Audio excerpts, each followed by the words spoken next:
I never imagined the words would come from my own son's mouth, standing there in the kitchen I'd helped pay for, watching his wife destroy me with a smile on her face. "Get out of my house. I dare you." Soraya's voice was like ice that November morning, her perfectly manicured finger pointing toward the door as if I were a stray dog that had wandered in uninvited. At 63 years old, I thought I'd survived every kind of pain life could throw at a woman. I'd buried a husband, raised 4 children alone, worked myself to the bone in jobs that broke my back and my spirit. But nothing, absolutely nothing, had prepared me for this moment. "Soraya, please," I whispered, my hands trembling around my coffee mug. "I was only trying to help with breakfast." Her laugh was sharp enough to draw blood. "Help? You call burning toast and leaving eggshells in the pan helping?" She stepped closer, and I could smell her expensive perfume, the kind I could never afford even when I was working. "You're nothing but a burden, Thelma. A useless old woman who can't even boil water without making a mess." The words struck me like physical blows. I looked toward Wesley, my son, the boy I'd sacrificed everything for. He stood by the kitchen island, scrolling through his phone as if this conversation wasn't happening, as if his mother wasn't being verbally eviscerated in front of him. "Wesley?" My voice cracked. "Say something." He glanced up for barely a second, then back down at his screen. "Mum, you know how Soraya gets in the mornings. Maybe just give her some space." Give her space? In the house I'd helped them buy with $25,000 from Harold's life insurance. In the home where I'd contributed $800 every month from my Social Security check. In the place where I'd cooked, cleaned, and tried to make myself useful so I wouldn't feel like the burden Soraya claimed I was.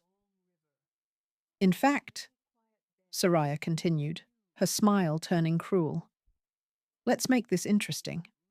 I bet you wouldn't last a week without us. You can't even remember to take your medications without me reminding you." The humiliation burned through me like acid. She was right about the forgetting. Lately, I'd been misplacing things, losing track of whether I'd taken my pills. But the way she said it, like I was some helpless child, made me want to disappear into the floor.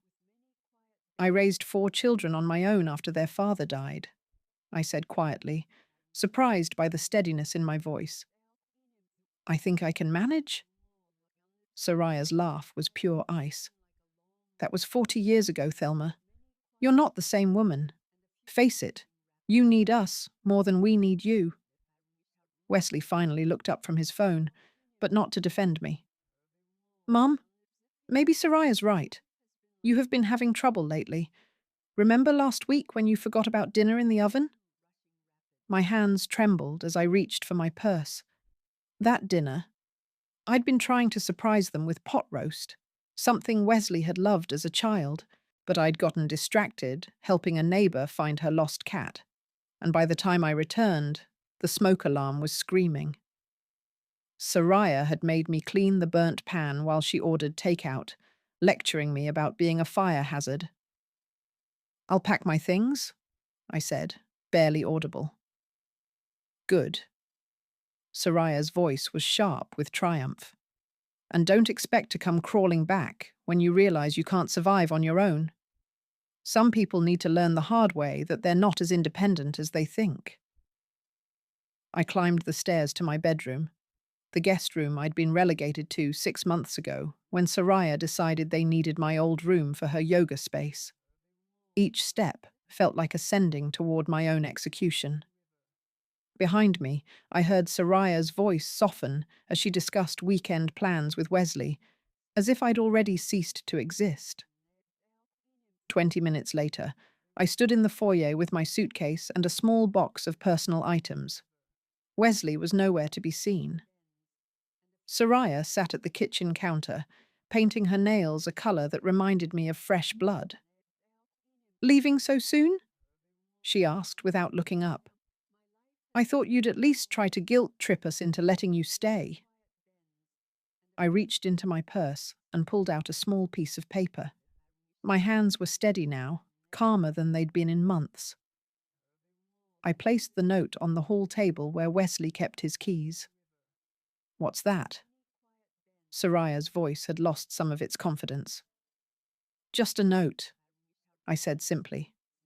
She stood up, her wet nails forgotten. What kind of note? I picked up my suitcase and opened the front door.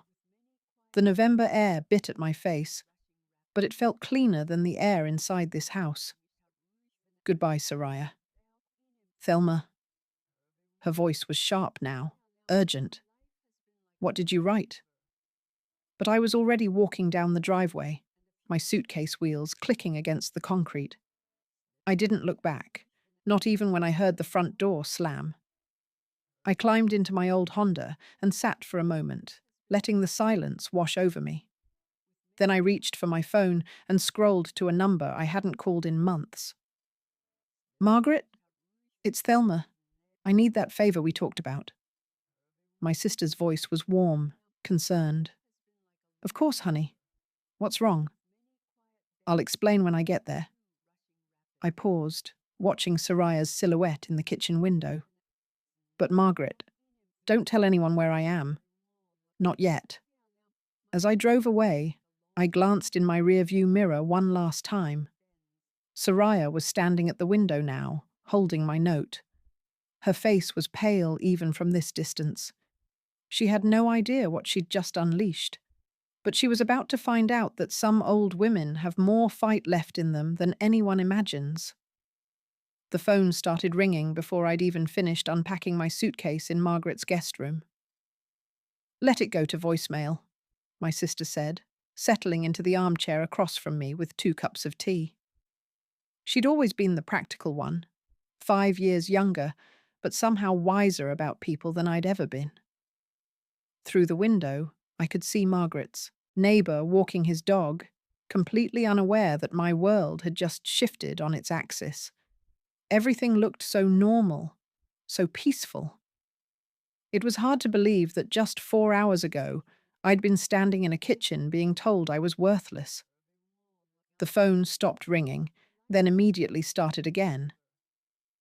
That's the 3rd call in 10 minutes, Margaret observed, eyeing my phone on the coffee table. Maybe you should at least see what they want. I shook my head, wrapping my hands around the warm mug. I know what they want. They want to know what I wrote in that note. What did you write? Nothing dramatic. Just, thank you for showing me exactly where I stand. Don't look for me. I took a sip of tea, letting the warmth spread through my chest. Simple. To the point. And that has them calling every 10 minutes? Before I could answer, my phone buzzed with a text, then another, then 3 more in rapid succession. Thelma? Margaret leaned forward. What aren't you telling me? I closed my eyes, remembering the conversation I'd overheard 2 weeks ago. Soraya on the phone in the laundry room, her voice low and urgent. I'd only caught fragments, but they'd been enough to piece together something that made my blood run cold. Mum needs to stay put until everything's finalized, Soraya had whispered into the phone. We can't have her wandering off and complicating things. Just a few more weeks. At the time, I'd assumed she was talking about Wesley's job situation.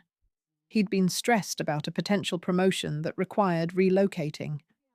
But now, sitting in Margaret's living room with my phone buzzing like an angry wasp, I was beginning to wonder if there was more to it. How long did you say you'd been living with them? Margaret asked, her voice gentle but probing. Almost 3 years. Ever since Harold died, and I couldn't afford the mortgage on my own. The admission still stung. Harold and I had worked so hard to pay off that house, only to lose it to medical bills in his final months. And in those 3 years, how much have you contributed to their household? I thought about it. The down payment I'd given them from Harold's life insurance, $25,000. The monthly contribution of $800 from my Social Security. The free babysitting, cooking, cleaning. The fact that I'd given up my independence to help them build their dream life. More than I should have, I admitted. Margaret's phone rang, making us both jump. She glanced at the caller ID and frowned. It's someone named Wesley. My heart stopped. He called you? How did he get your number? Must have looked it up. Should I answer? I nodded, my mouth suddenly dry. Margaret put the phone on speaker. Hello? Margaret, it's Wesley. Thelma's son. Is my mother there? His voice was tight, strained in a way I hadn't heard since he was a teenager caught sneaking out. Why would she be here, Wesley? Because she left this morning and we can't find her anywhere. She left a note saying not to look for her, but that's ridiculous. She can't just disappear. Margaret glanced at me. I shook my head frantically. I haven't heard from your mother in months, Wesley. Have you tried calling her? Of course I've tried calling her. She's not answering.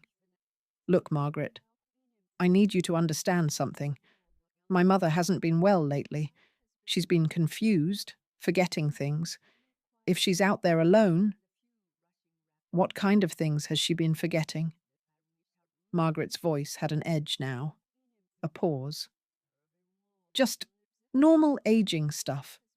But Soraya thinks she might have early dementia or something. We've been taking care of her, making sure she takes her medications, monitoring her activities. She could be a danger to herself. I nearly choked on my tea. Dementia? Is that what they'd been telling people? That's interesting, Margaret said dryly. Because when I talked to Thelma last month, she seemed sharp as a tack. We discussed the new tax laws and their impact on fixed incomes. Very detailed conversation. Another pause, longer this time. She has good days and bad days. Look, if you hear from her, will you call me?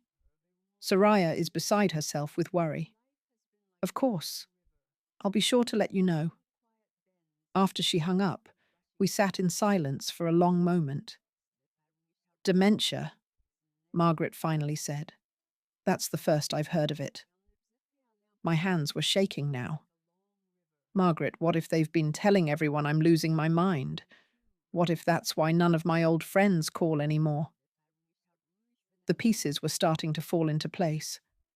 The way Soraya always answered my phone when it rang, how she'd gradually taken over my correspondence, saying she was helping me stay organized, the way she'd started accompanying me to doctor's appointments, speaking for me as if I couldn't express myself. Thelma, Margaret said slowly, when was the last time you handled your own finances? My stomach dropped. Soraya took over my checkbook 6 months ago. She said I was making mistakes, that I'd accidentally paid a bill twice. But had you? I don't know. She just told me I had. My phone rang again, this time Soraya's number.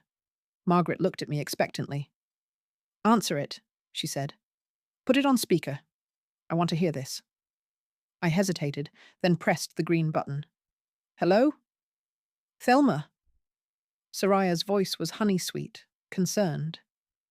Oh, thank God. We've been so worried.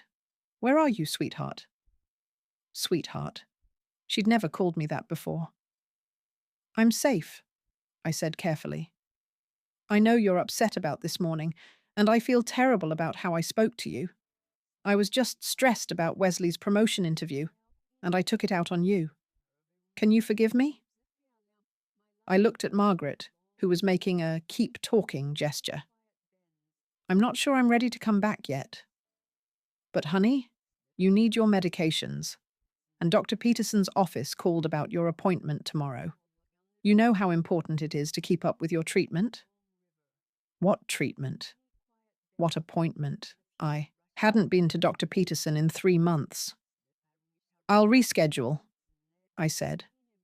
There was a pause, and when Soraya spoke again, her voice had lost some of its sweetness. Thelma, This isn't like you. You're not thinking clearly. You know you can't take care of yourself without help. I managed for 60 years before I moved in with you. That was different. You were younger then, healthier. Soraya's voice was patient now, like she was talking to a child.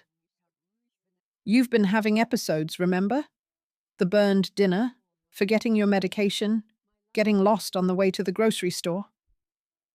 I had gotten confused at the grocery store once, but only because they'd completely rearranged the layout, and the medication thing happened to everyone occasionally. I think I'm fine, I said.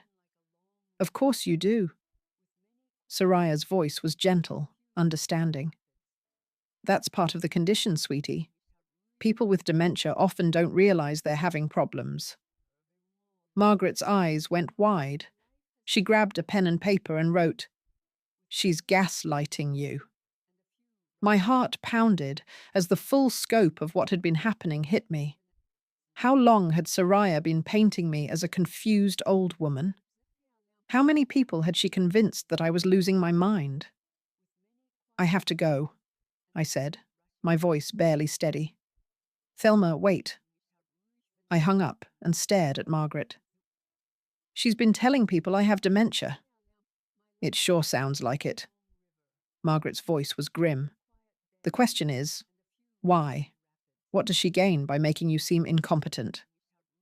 Before I could answer, my phone rang again. This time it was a number I didn't recognize. Margaret nodded at me. Answer it. Hello? Mrs. Holloway?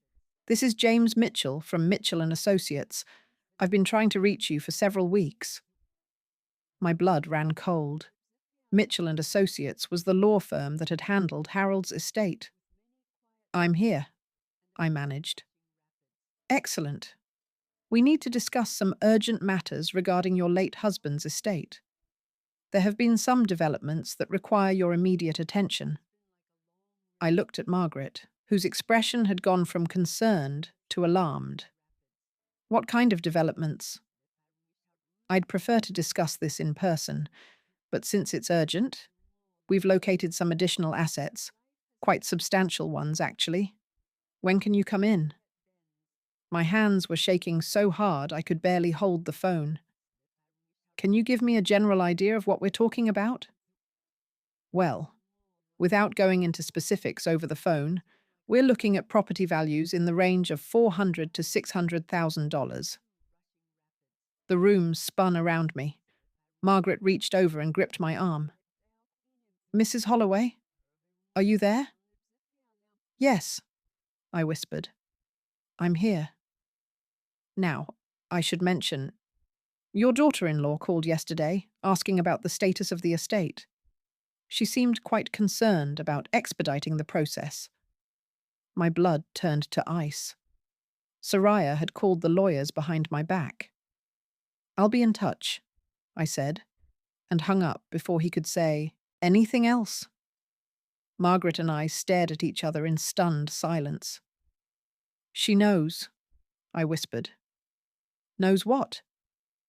Whatever this inheritance is, Soraya knows about it. That's why she's been keeping me close. That's why she's been telling everyone I'm losing my mind. The pieces clicked into place with horrible clarity. She'd been positioning herself to control my affairs.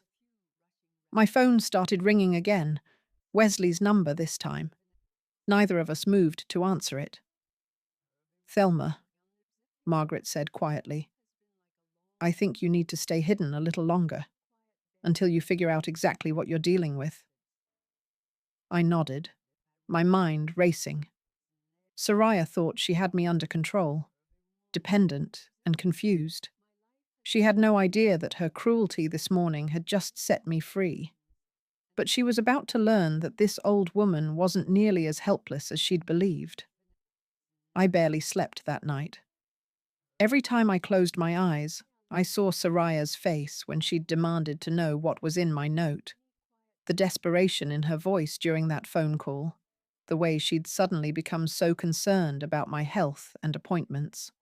Margaret made breakfast while I sat at her kitchen table, staring at my phone.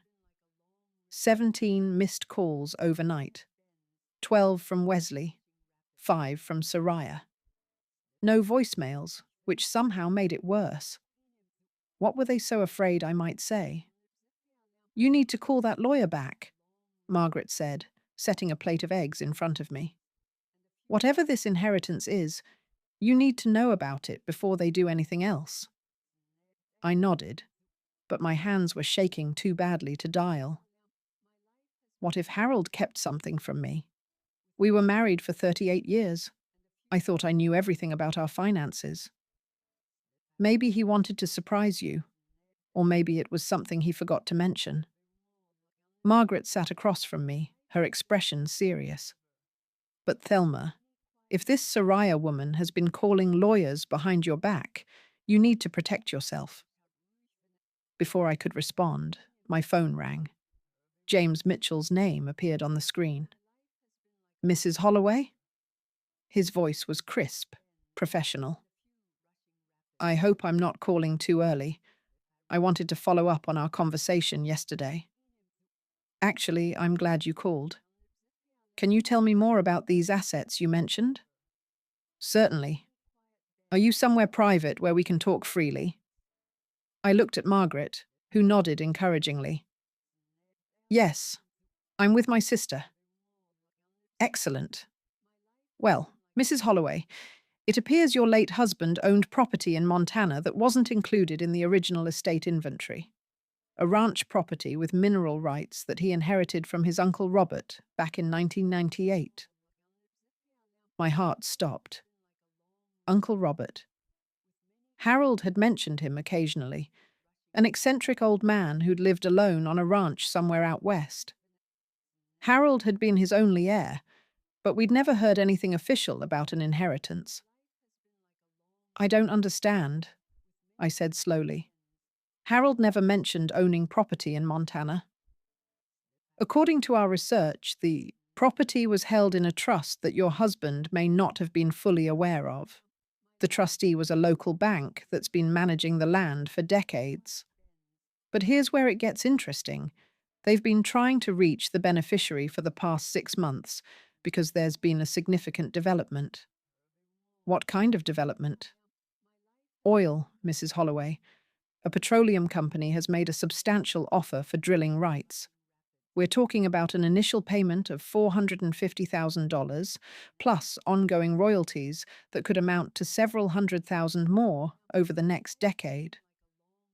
The room spun around me. I gripped the edge of the table so hard my knuckles went white. $450,000? That's just the initial payment. The royalties could be considerably more, depending on what they find. Mr. Mitchell paused. "Mrs. Holloway, I need to ask you something important. Have you discussed this inheritance with anyone? Family members, perhaps?" "No," I whispered. I had no idea it existed until yesterday. "That's concerning, because, as I mentioned, your daughter-in-law called our office 3 days ago. She claimed to be calling on your behalf, said you were having some health issues, and that she was helping manage your affairs." My blood turned cold. "What exactly did she say?" "She wanted to know the status of all outstanding matters related to your husband's estate. She was quite insistent about getting documentation sent to her address rather than yours. She also mentioned that you might be experiencing some cognitive difficulties." Margaret leaned closer to the phone, her face pale. "Mr. Mitchell," I said carefully, "I want to be very clear about something. I have not authorized my daughter-in-law to handle any of my financial affairs. I am of sound mind, and I want all communication to come directly to me." "I'm relieved to hear that, Mrs. Holloway. To be honest, something felt off about that conversation. She seemed to know details about the Montana property that we hadn't shared with anyone yet." "What kind of details?" "She mentioned the petroleum company by name. The only way she could have known that information is if she had access to confidential legal documents, Or if someone from this office had spoken to her previously. My mind raced. How would Soraya have access to Harold's legal documents? I'd kept everything in a safe deposit box at the bank, and I was the only one with access. Unless, Mr. Mitchell, when you sent correspondence about this inheritance, where did you send it? To the address we have on file for you. Let me check. I heard papers rustling. It shows here that we sent several letters to 42 Pine Street beginning in August. Pine Street. Wesley and Soraya's address. The address I'd been living at for 3 years. Those letters, I said, my voice barely above a whisper. I never received them. The silence on the other end of the line was deafening. Mrs. Holloway, Mr. Mitchell said finally, I think you and I need to meet in person, as soon as possible, and I think you may want to consider bringing someone with you, a witness to our conversation. After I hung up, Margaret and I sat in stunned silence. She's been intercepting your mail, Margaret said finally, for months. The betrayal cut through me like a knife. She's known about this inheritance since August, and she's been keeping me in that house like a prisoner so she can figure out how to get her hands on it. But why make you seem incompetent? If you inherit the property, it's yours regardless. I thought about the conversation I'd overheard in the laundry room, about Soraya insisting I needed to stay put until everything was finalized, about her sudden interest in my medications and doctor's appointments. Because if she can prove I'm mentally incompetent, Wesley could petition for guardianship. And if Wesley has legal control over my affairs, then she controls Wesley, which means she controls the money. Margaret's face was grim. Thelma, this is serious. This isn't just about being mean to you. This is fraud. Before I could respond, my phone rang again. Wesley's number. Don't answer it, Margaret said. But something in me had shifted. The scared, confused woman who'd left that house yesterday was gone. In her place was someone who'd been awakened to a level of betrayal she'd never imagined possible. I answered the phone. Mom! Wesley's voice was frantic. Thank God. Where are you? Soraya is going crazy with worry. She hasn't slept all night. I'm sure she hasn't, I said calmly. Look, I know you two had words yesterday, but this is getting ridiculous. You can't just disappear like this. What if something happened to you? What if you had an episode?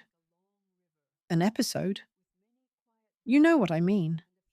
Like when you got confused at the grocery store, or when you forgot about dinner in the oven. Mum, Soraya and I have been talking, and we think maybe it's time to consider getting you some help. What kind of help? Well, there are some really nice assisted living facilities nearby. Places where trained professionals can make sure you take your medication and keep track of your appointments. You'd have your own apartment, but with support when you need it. My heart sank. They'd already been planning to put me away. And what would happen to my finances? My social security? My savings? We'd help you manage all that, of course. You know you can trust us. Trust them. The people who'd been hiding a $450,000 inheritance from me for months. Wesley, I said quietly, do you remember when you were 12 and wanted that expensive bicycle for Christmas? Mum, what does that have to do with anything? I worked overtime for 3 months to afford it. Double shifts at the diner, cleaning offices on weekends. I barely saw you that fall because I was working so hard to make sure you got what you wanted. I remember. It was a great bike. And do you remember what I told you when I gave it to you? A pause. You said that love means making sacrifices for the people you care about. That's right. And for the past 3 years, I thought that's what I was doing by living with you and Soraya, sacrificing my independence to help you build your life together. My voice was steady now, calm. But I realize now that love is supposed to go both ways. Mom, you're not making sense. Of course we love you. If you love me, Wesley, then answer me this. When was the last time you defended me when Soraya was cruel? When was the last time you asked me how I was feeling, really feeling, instead of just assuming I was confused or forgetful? Silence. When was the last time you treated me like your mother, instead of like a burden you had to manage? Mum, that's not fair. Have you been planning to put me in assisted living? Another pause, longer this time. We just want what's best for you. That's not what I asked. Soraya thinks, I think, maybe you need more help than we can give you at home. The words hit me like a physical blow, but I'd been expecting them. I see. Mum, don't be like this. We're trying to help you. No, I said quietly. You're trying to control me. There's a difference. I hung up before he could respond. Margaret reached across the table and squeezed my hand. I'm proud of you. For what? For finally seeing them clearly. My phone immediately started ringing again, but I turned it off. I had a lawyer to visit and an inheritance to claim. But first, I had to figure out exactly how long Soraya had been planning to steal my life. The woman who'd been thrown out like garbage yesterday was gone. In her place was someone who'd finally remembered that she was worth fighting for. And the fight was just beginning. 6 months later, I stood in the kitchen of my new apartment, making coffee in a mug that said, World's Best Grandma. A gift from Wesley, part of his ongoing campaign to rebuild our relationship. Through the window, I could see the community garden where I'd started volunteering, tending to tomatoes and herbs with other women who discovered that life after 60 could be just as vibrant as anything that came before. The apartment wasn't fancy, 2 bedrooms, 1 bath, a galley kitchen, but it was mine. Every piece of furniture, every decoration, every choice about how to spend my days belonged to me alone. The inheritance money had bought me something more valuable than luxury. It had bought me freedom.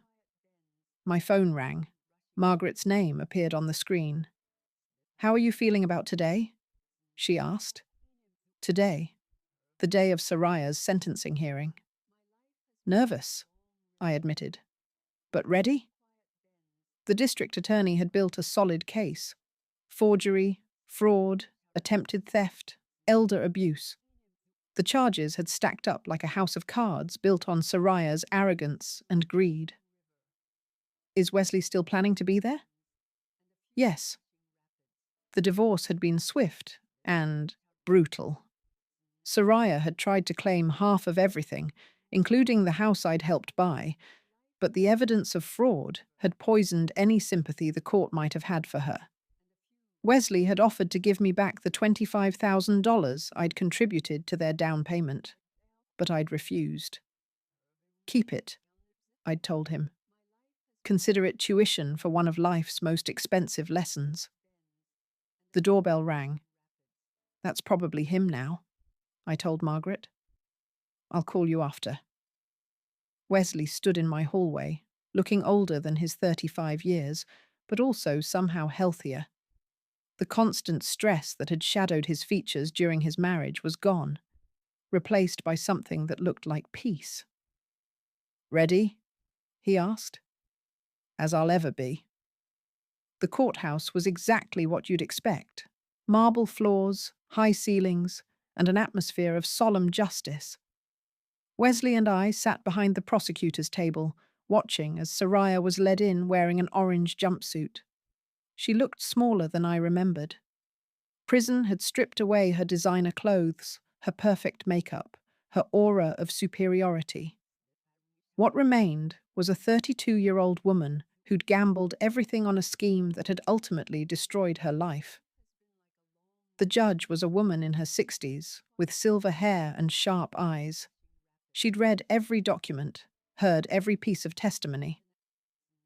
Mrs. Holloway, she said, addressing Soraya, you have pleaded guilty to multiple felonies involving the systematic abuse and fraud of a vulnerable senior citizen. Before I pass sentence, is there anything you'd like to say? Soraya stood, her shackles clinking softly.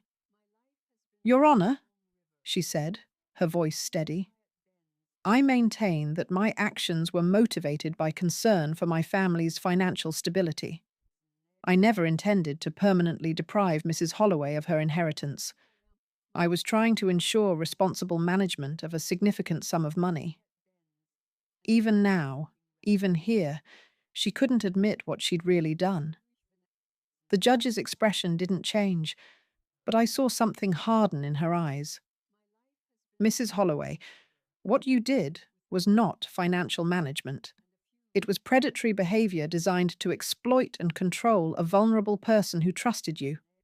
You forged legal documents, intercepted mail, spread lies about your victim's mental capacity, and manipulated your own husband into participating in your scheme.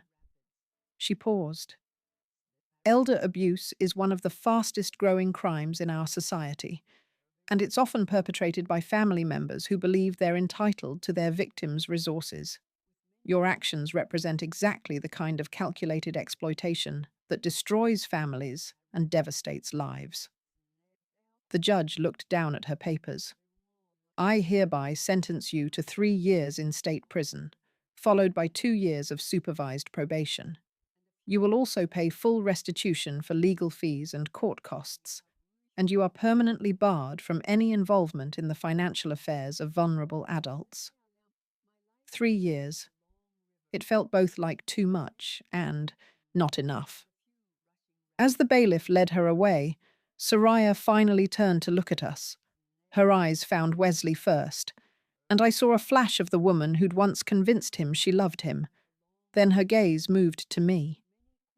I'd wondered what I would feel in this moment. Satisfaction? Vindication? Pity? What I felt was relief. The nightmare was over. Outside the courthouse, Wesley and I stood in the afternoon sunshine. How do you feel? He asked. Free, I said, and realized it was true.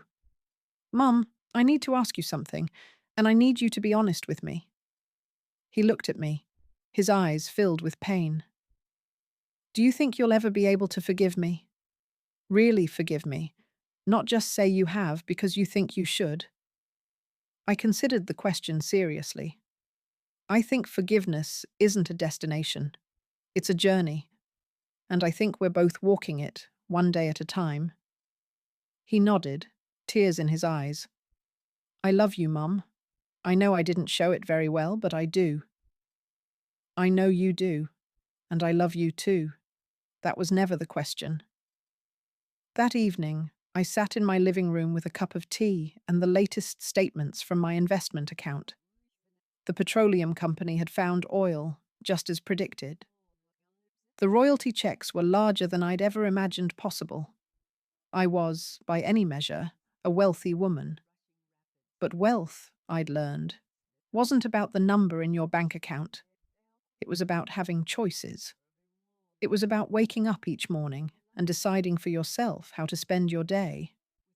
It was about being surrounded by people who valued you for who you were, not what you could give them. I pulled out my laptop.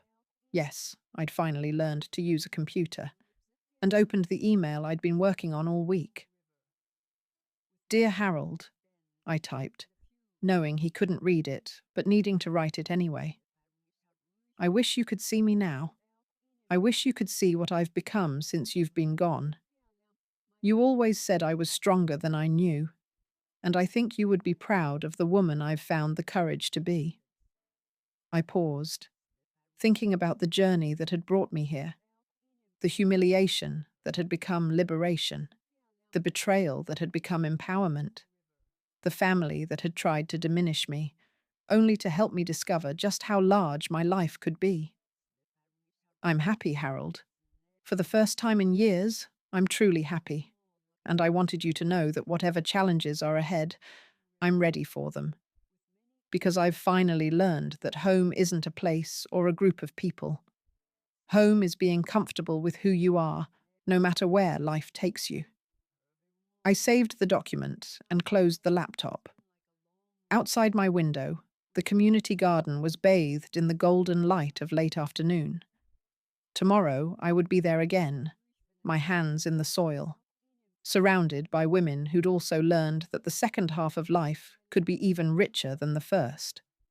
But tonight, I would simply sit in my own space, drink my tea, and enjoy the profound satisfaction of a life reclaimed. At 63, I was finally living on my own terms, and it was the most beautiful feeling in the world. The old Thelma, the one who'd been thrown away like garbage, was gone forever. In her place was a woman who knew her worth, protected her boundaries, and refused to accept anything less than the respect she deserved.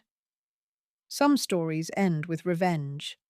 This one ended with something far more powerful: rebirth.